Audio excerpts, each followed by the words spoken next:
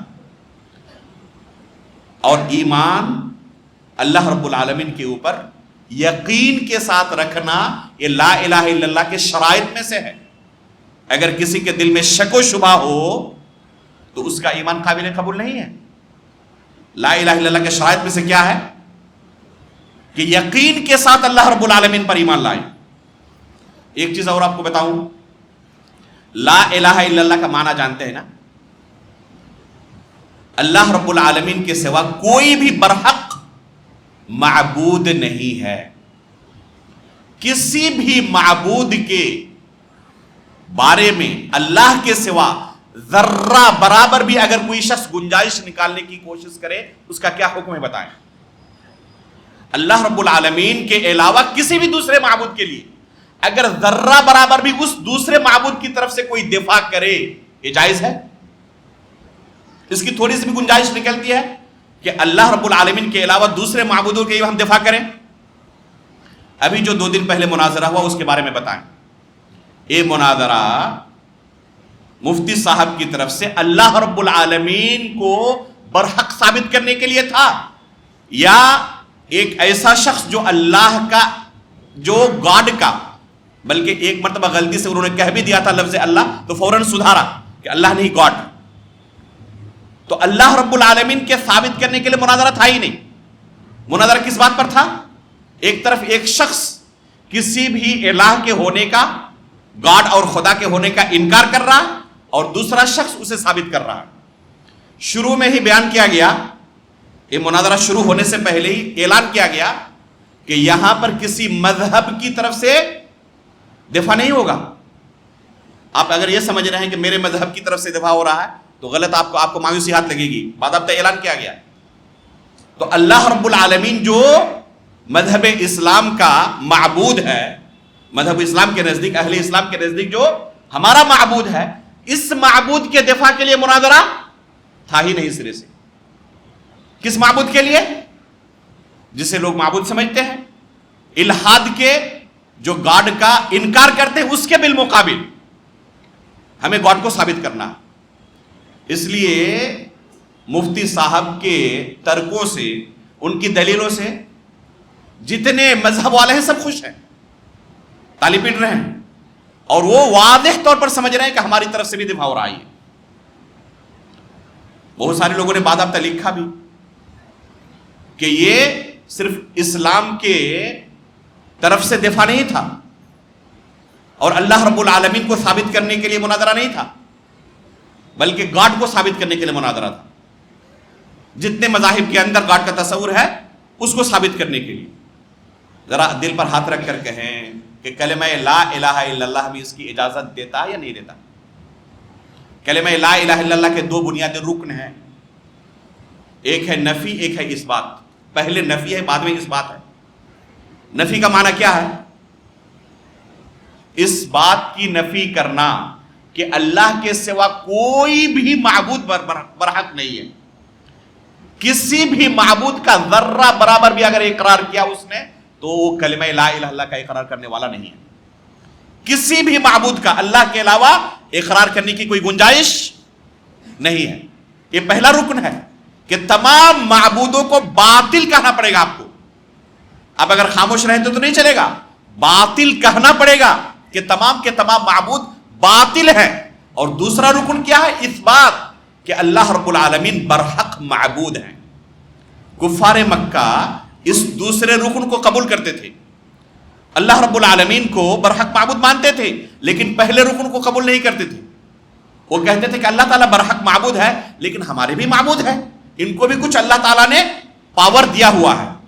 تو وہ اپنے معبودوں کو باطل تسلیم کرنے کے لیے راضی نہیں تھے. البتہ اللہ رب العالمین کو بھی برحق معبود مان لیتے تھے. باضابطہ کہتے تھے ما نعبدہم الا لیقربونا الی اللہ زلفی. جن معبودوں کی ہم عبادت کرتے ہیں نا، کس لیے؟ تاکہ یہ ہمیں اللہ کے قریب کر دیں. تو قربت اصل اللہ کی مقصود تھی ان کی، ان کو بس ان کا سفارشی مانتے تھے. اس کے باوجود وہ مشرک رہے نہیں رہے، کیونکہ ان معبودوں کو باطل نہیں مانتے تھے. تو یہ لا الہ الا اللہ کا بنیادی رکن ہے، نفی اور اثبات.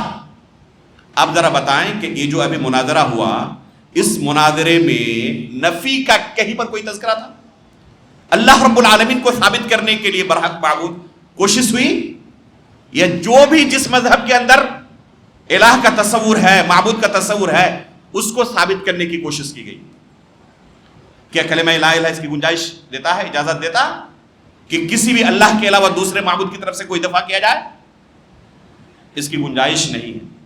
ایک اور چیز آپ کو بتائیں، اس طرح کے مناظرے جب ہوتے ہیں تو لاکھوں کروڑوں لوگ دیکھتے ہیں.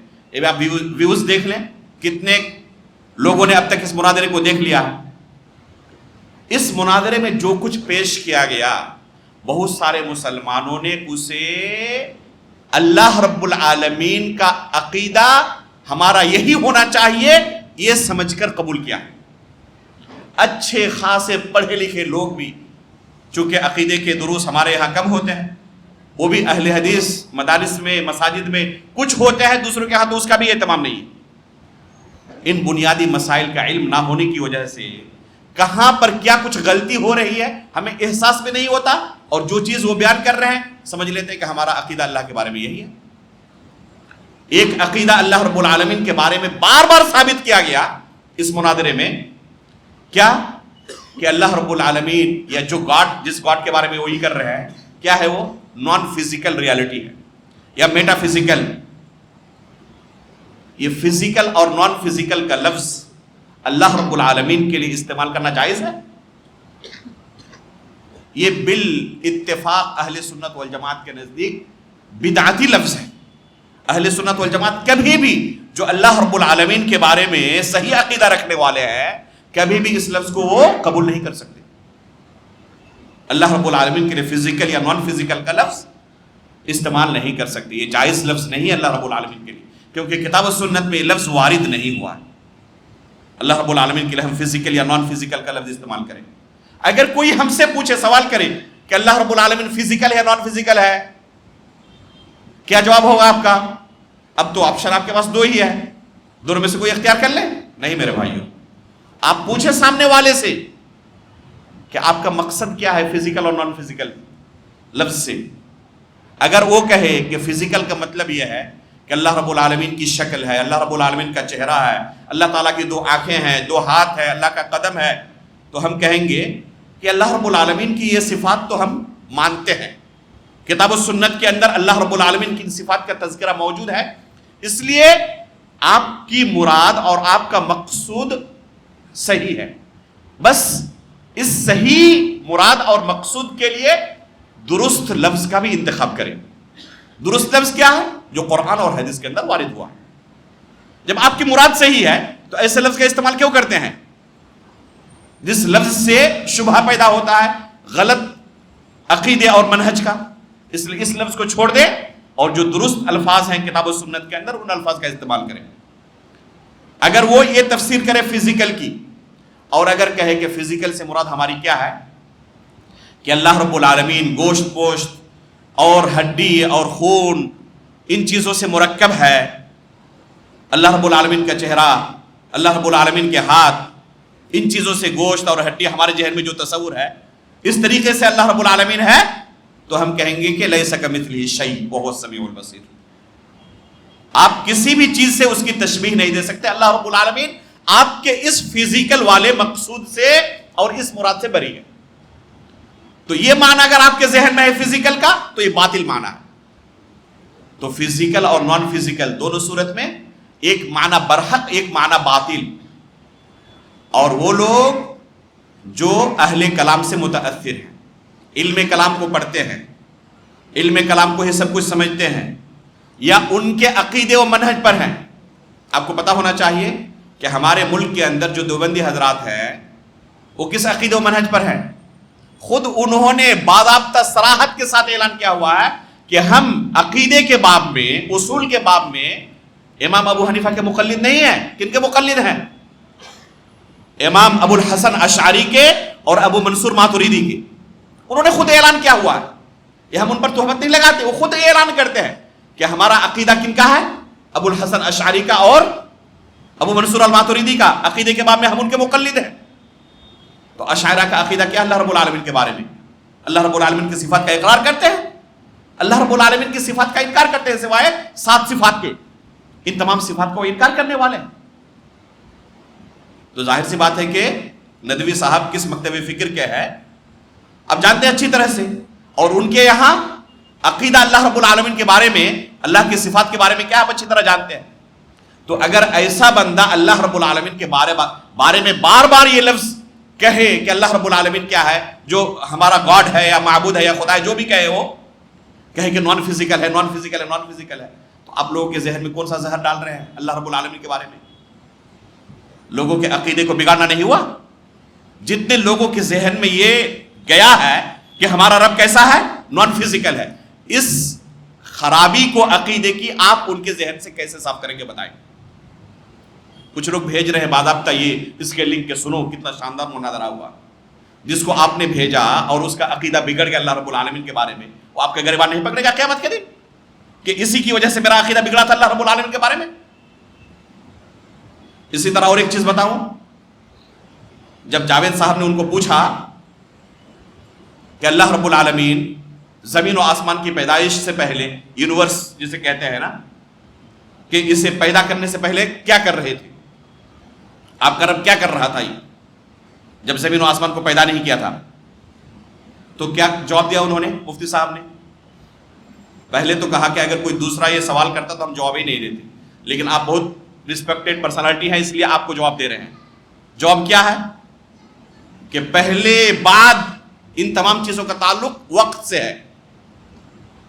جب زمین و آسمان کی پیدائش ہی نہیں ہوئی تھی تو وقت ہی نہیں تھا، زمین و آسمان کی پیدائش کے بعد ہی نہ وقت کا وجود آیا، تو یہ سوال ہی لاجیکل ہے کہ اس سے پہلے اللہ تعالیٰ کیا کر رہے تھے؟ بہت سارے لوگوں نے تالی پیٹی، آپ نے بھی ہو سکتا ہے کہ تالی پیٹی ہو کہ ماشاءاللہ کیا شاندار عقلی جواب دیا ہے کہ اس سے پہلے اللہ تعالیٰ کیا کر رہے تھے، سوال ہی پیدا نہیں ہوتا، سوال ہی لاجیکل ہے، کیونکہ زمین و آسمان کی پیدائش کے بعد ہی نہ وقت کا وجود ہوا، جب تھا ہی نہیں تو اس سے پہلے سوال ہی نہیں آتا۔ عقلی طور پر گرچہ آپ کو یہ جواب بہت زیادہ اچھا لگا ہو اور آپ بہت زیادہ متاثر ہوئے ہوں، اللہ کے رسول صلی اللہ علیہ وسلم کی حدیث سنیں۔ رسول اللہ صلی اللہ علیہ وسلم کیا فرما رہے ہیں؟ اس سے پہلے اور بعد کا لفظ زمین و آسمان کی پیدائش سے پہلے اللہ رب العالمین کے لیے استعمال کرنا جائز ہے یا نہیں جائز ہے؟ مفتی صاحب نے تو عقلی جواب دیا اور کہا کہ جب زمین و آسمان کی پیدائش ہی نہیں ہوئی تھی، یونیورس موجود ہی نہیں تھا، تو وقت کا سوال ہی نہیں آتا۔ پھر اللہ کے رسول صلی اللہ علیہ وسلم کیا فرماتے ہیں سنیں۔ اللہ کے رسول صلی اللہ علیہ وسلم فرماتے ہیں، صحیح مسلم کے اندر حدیث موجود ہے، کتب اللہ مقادیر الخلائق قبل ان يخلق السماوات والارض ب50,000 سنہ۔ اللہ رب العالمین نے مخلوقات کی تقدیر کو لکھ دیا ہے، کب؟ زمین و آسمان کی پیدائش سے 50,000 سال پہلے۔ اللہ کے رسول تو فرما رہے ہیں کہ زمین و آسمان کی پیدائش ابھی ہوئی نہیں ہے، اور اس سے 50,000 سال پہلے اللہ نے مخلوقات کی تقدیر کو لکھ دیا ہے۔ اور مفتی صاحب کہہ رہے ہیں کہ اس سے پہلے وقت کا وجود ہی نہیں تھا۔ بار بار کہہ رہے ہیں کہ اللہ رب العالمین ٹائم لیس ہے، نان فزیکل ریالٹی جو ہے یا میٹا فزیکل، اس کے بارے میں کیا کہہ رہے ہیں کہ وہ ٹائم کا کریٹر ہے، اس کا ٹائم لیس ہونا ضروری ہے کیونکہ وہ ٹائم کا کریٹر ہے۔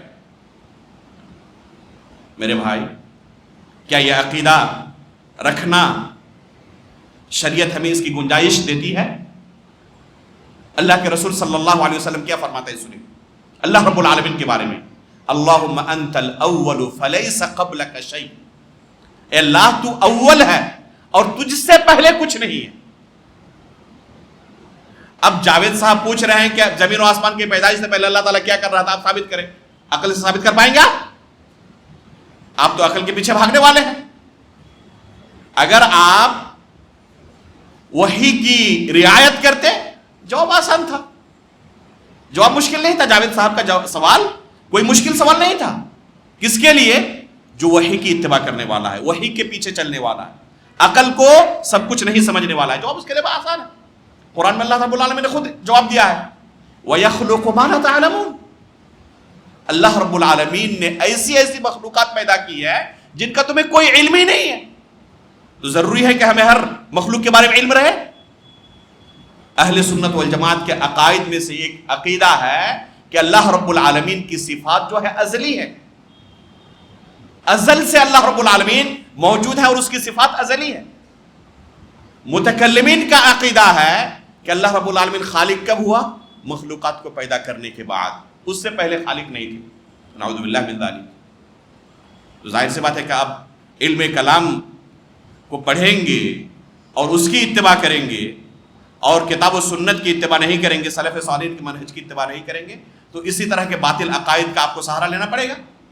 اور بہت ساری جگہوں پر پھنسیں گے تو وہاں پر عقل کا سہارا لے کر اسے چپ کرانے کی کوشش کریں گے، چاہے اس عقل کا سہارا لینے کی وجہ سے کتاب و سنت کے نصوص کی دھجی اڑانے کی بھی ضرورت پڑے، کوئی فرق نہیں پڑتا اس وقت.